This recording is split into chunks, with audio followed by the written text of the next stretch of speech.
I'd like everybody to just pause for a minute. I think Tad has been overly modest today. We really ought to give it up for him. He has done an outstanding job leading us, and I think we need to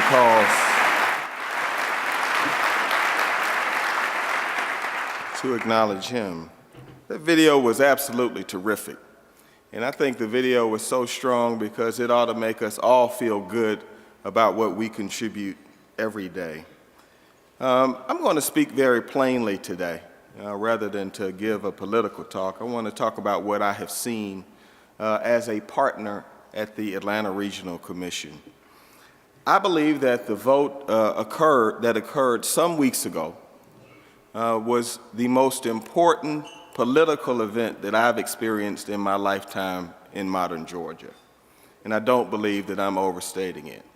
The fact that 21 members from rural and urban metropolitan Atlanta worked through a project list that was in excess of $20 billion that required a number of very, very tough decisions with real local consequences at home. Spent 6 months together, talking, getting to know each other, working through really hard issues about the future of our region, not in 4 years, 6 years, or 10 years, but in 20 years, 30 years, and 40 years, 50 years. And then under the leadership of our chairman, Bucky Johnson, bringing in a project list for $6.14 billion on time, and in a way that was unanimous. Now, I gotta tell you this morning, I was a little frustrated because I thought a band should have been playing when all of that happened. And not many folks talked about it. There was a small bit of coverage. But I really believe a shift occurred through that process. I think that we see a way forward. I also believe that it shows what can happen when leaders from governments across our region get to know one another. Doesn't mean we always agree, but it does mean that we do have the interests of the region and we can talk through complex problems and complex issues. That really is when we are at our best. So I think that when the story is written, and I certainly want the regional T-SPLOST to pass, in my mind, the process of getting to that $6.14 billion list was every bit as important as the vote that we're going to have on July, because I believe it has shown what we can do when we treat each other with dignity and respect. I also believe this, that we all know that we're governing through, both in the private sector and in the government sector, the most tough times that we've all been through since the Great Depression. Once again, not a lot of bands playing, not getting a lot of credit for it. But folks contributed their time, their talent, and their energy to this exercise that is about the future of the region. And if we pass this regional T-SPLOST, we will take on the two significant challenges that are facing us today. And one is the problem that we have with unemployment in our region. We have lost 57,000 construction jobs in the last 4 years. These are hardworking women and men who used to be gainfully employed, many of whom are now unemployed or underemployed. And we're also going to take on the challenge of the lack of wage growth that we have seen in our region. If we invest $6.14 billion, the matched amount will probably end up being about $9 billion total. I think we ought to remember today that the hard investment in the Olympic Games was $3.5 billion. It powered about $60 billion of investment across our region through 2008. I think we ought to remember that right now, the London Olympic Games in 2012 is spending about $9 billion to pump into that economy, and it's moving.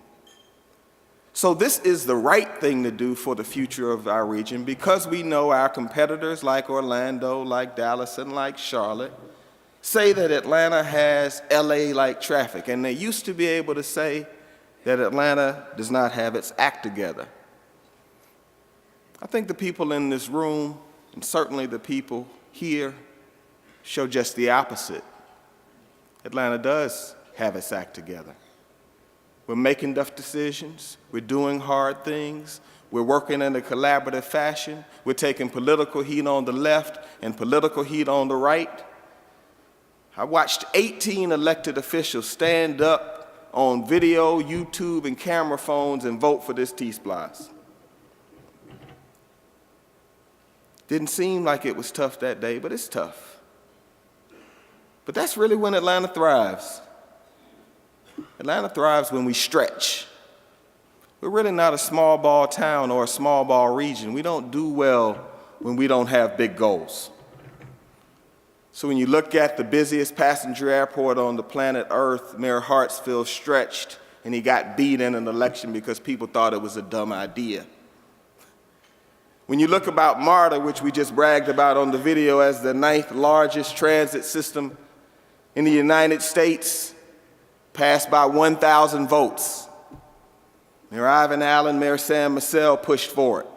If you look at Georgia 400 that we use constantly now to move around our region, Ambassador Young got torn apart for working for the expansion of Georgia 400.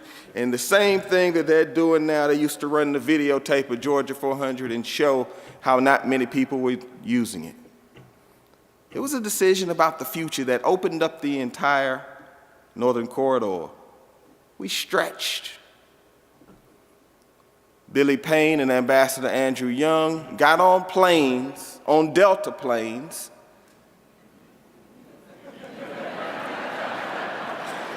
I know Richard is somewhere listening,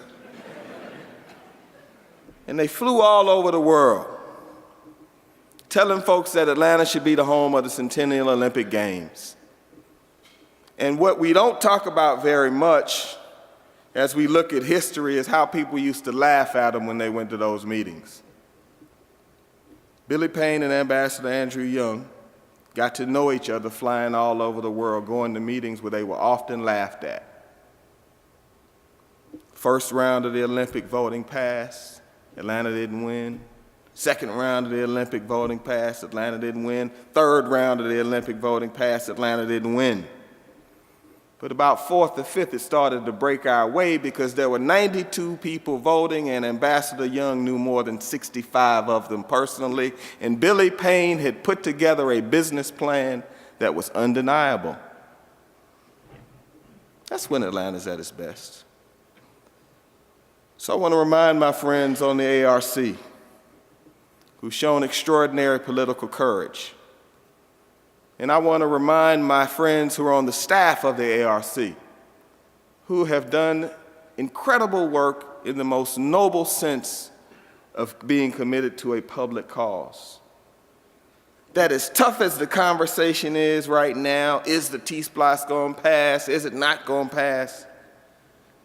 We're in our sweet spot right now. See, we're actually in our zone. Atlanta's at its best when it's stretching and trying to be more. We're not good at being small. So I want to remind us. Somebody walked up to me yesterday, and they're a big contributor to the effort for the T-Splice, and they said, Mayor, I want your best political advice. What do you think's going to happen with the T-Splice when the vote comes up? I said, I think it's going to win by 1 vote.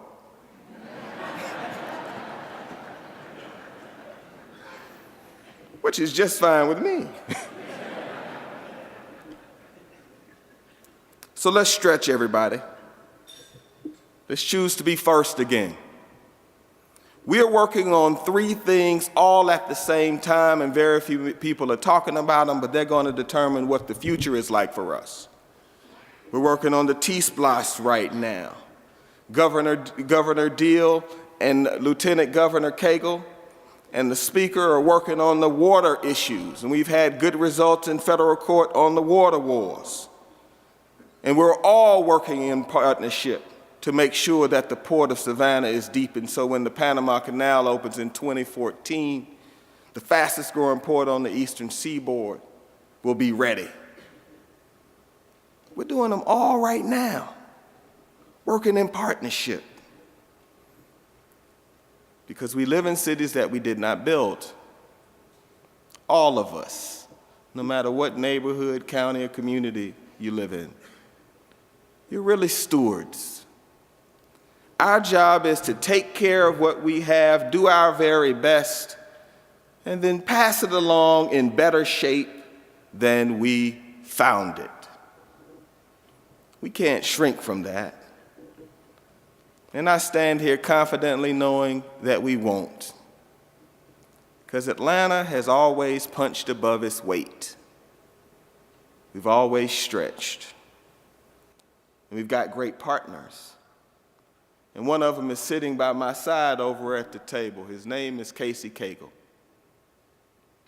And I had the pleasure of serving with him in the state Senate for more than 7 years. And Casey Cagle is a fighter too. And he punches above his weight too. And he is the right partner for the region. And he is one of the reasons that I believe that when all is said and done, the state is going to move forward on the issue of transportation, on the issue of water, and on the issue of deepening the Savannah port. And when the country is divided into 8 to 10 mega regions, the Atlanta metropolitan region is going to be at the center of our mega region. And we're going to be the dominant region in the South because of the people in this room and because of the man I'm getting ready to bring up here, Lieutenant Governor Casey Cagle. God bless you, everybody.